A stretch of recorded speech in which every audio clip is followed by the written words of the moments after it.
Hello my friends, John LaRuffa here with another rule speed through, and in this episode we're going to take a look at Mistwind. I'm going to tell you how to play this game solo, and hopefully after watching this video you'll either be able to jump right in and play, or it'll kind of refresh you from having read the rules before if it's been a little while. So let's go ahead and get started. Okay folks, as usual, please like and subscribe to my YouTube channel if you haven't already. If you have, I really do appreciate the support. Thank you very much. So this is actually the game as it stands when you're finished with the game. I've just completed the game. And I'm leaving out this way so it's just all the components can be there to explain and help you play. The game is played in 4 rounds when you're playing solo. And between rounds 2 and 3, you're going to discard one of your root cards here, whichever one you want. You start with 3 in the game, you get to discard whatever one you want, and then you can use the other 2 to try to score throughout the game. The whole goal of the game is to make networks, to pick up goods and deliver them, to fulfill majorities if you can in the certain type of goods that you do, because if you win the majority, if you deliver more of any one color than the solo bots combined together, you'll get 5 points. And there's also other ways to score with regards to things like these cards right here, for instance. So these cards would give you, 1 point at the end of the game for every krill you have, and so on. Now, how do I play the game? Well, I'm going to be basically doing 4 rounds of the same thing each time. First, before you start, you have to take one of your 5 discs and you have to set that aside, and you will not be able to play this disc in the round. So just randomly here for teaching purposes, I'm going to put the 5 aside. That means I won't have a 5 disc. And then you're going to take the top one from each of the other 3 player stacks, because when you're playing solo, you use 3 different colors here to administer the game. Now, with these 3 colors, you don't need any other components for them. The only thing they're going to do is they're going to place discs effectively blocking you, and they are going to get tiles from the nation offerings, okay, when they play their disc on any of these port cards, okay? So, the first thing you're going to do on your turn, because you always go fourth to start, is you are going to flip over in order one of these discs for the AI, and you're going to put it on the first section that matches where they don't have something else. So this is section 1, 2, 3, and 4, and they will only ever play one color of their own in a specific section. And if someone else flips over, let's say this was a 3, it's not, but if this is a 3, the only time you can double or triple or quadruple up on discs are in the bottom area. So if this was something else, you'd move to the next one. So I go ahead and I put the 5 here. And then I flip this over, it's a 2. And now it is my turn. Now they don't take any action.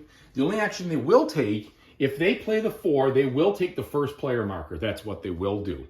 And they will also get a good matching one of these cards. So for instance, later on in the game, if they played, this 3 was to be played here because it fit there, they would get the first good in the green section here. Not good, the demand tile. They would take this tile and they would just put it over here in their majority, okay? They won't get anything for it. They're just trying to score the majority that way.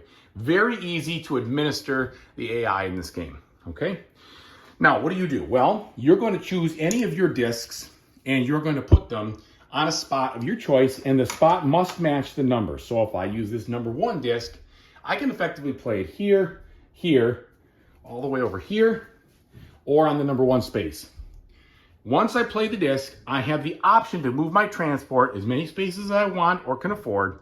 After I've moved all my transports, 1, 2, or 3 of them, and the transports in this game are these whales, I can then load or unload cargo, and then I can claim any number of rewards that I qualify for. That might be these root tokens, these network tokens.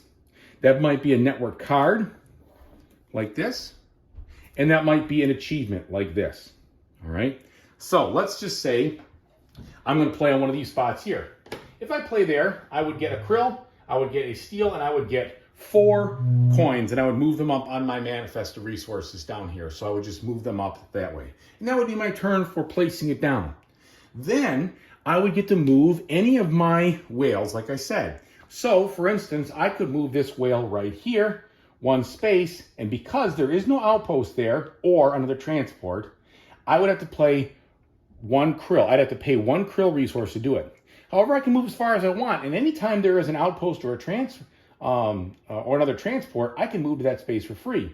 So let's say instead of moving there, I moved over here. I could then go here for free, here for free, here for free, and up here if I wanted to, right? And that would be a cheaper way to go to get there, even though it's further, because I move along my network. When I'm done moving my my transports, then I could pick up or drop off a cargo. So for instance, I could pick up one of these pink cubes over here, and then I would put it inside my transport.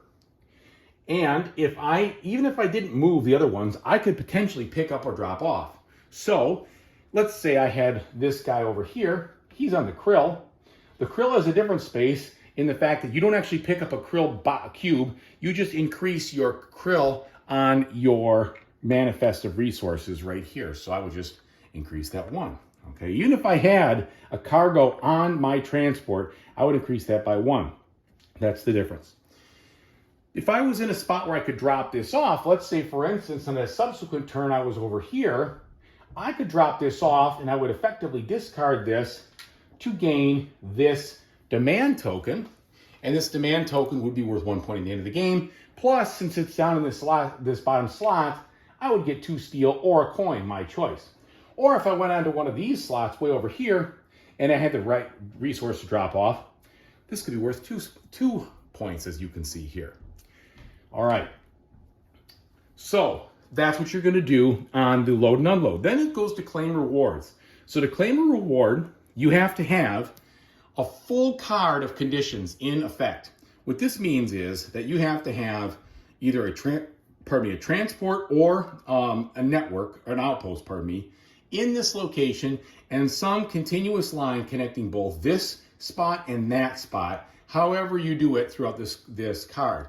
And it could even be temporary. It could even be, for instance, a situation like, so you can see here, this has to be connected to the bottle right here from here.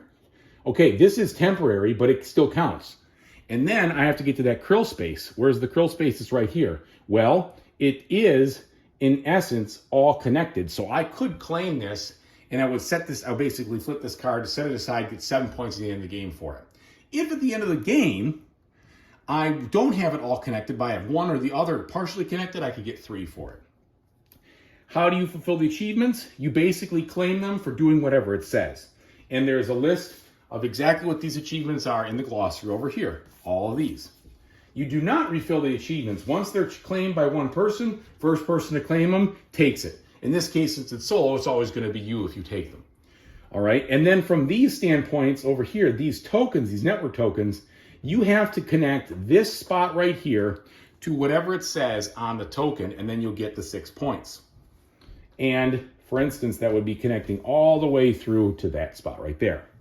So those are the achievements you can achieve. Now, what are the other actions you can do when you place a disc? Well, you can place one on these card offerings, and what you do there is you pay the cost of the card. So for instance, I could pay 3 right here, coin, and then in this case, I would get 3 points for every, I think it means that every outpost I have for this type. The one thing that's goofy with this game, I shouldn't say goofy, it just takes a little bit long time to, 2 or 3 victory points for every location shown with at least 1 outpost or transport. So this would be a way to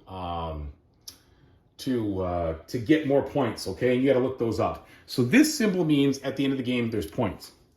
This symbol right here, pardon my reach, means that you can hold this card and use it at any time you want to take this action, which is to place an outpost in any brown spot.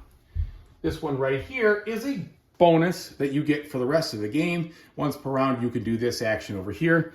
And then there are ones that show a little instant symbol, which I don't have here, but they're instant cards you have to use right away when you buy them.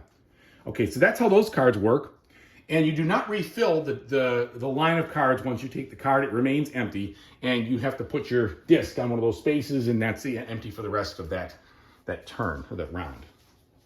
These action spaces here allow you to take 2 cards for free, discard 1 and use it, build 2 outposts and or 2 transports for 3 or 5 coins anywhere on the board, and it's a combination or both.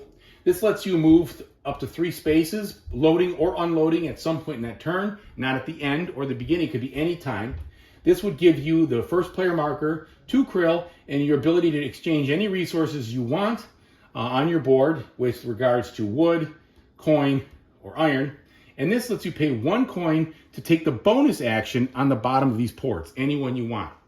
So that's what all these actions do. Finally, if you choose to take a port action, let's say I played this here, I would then do whatever it says in the upper left-hand corner of the card. So for instance, this one says you can build an outpost or a transport in this exact space. Each of these spaces are unique. However, if I didn't want to do that, I could always put this token down. And this is the only place where you might have tokens from another person. So for instance, if this person, well, if this 3 was out here already and I decided to pay a 3, I would place it on top of there. And I could get 1 resource of my choice, whatever one I want, for each disc that's already there, including the one I put down. So that would be, I could get 2 iron or 2 wood, 2 coin or 2 krill if I wanted. At the end of the round, whoever has the top disc on the card gets to take this bonus action, and each of these bonuses vary. And if you're just the only one there, then you get to do it.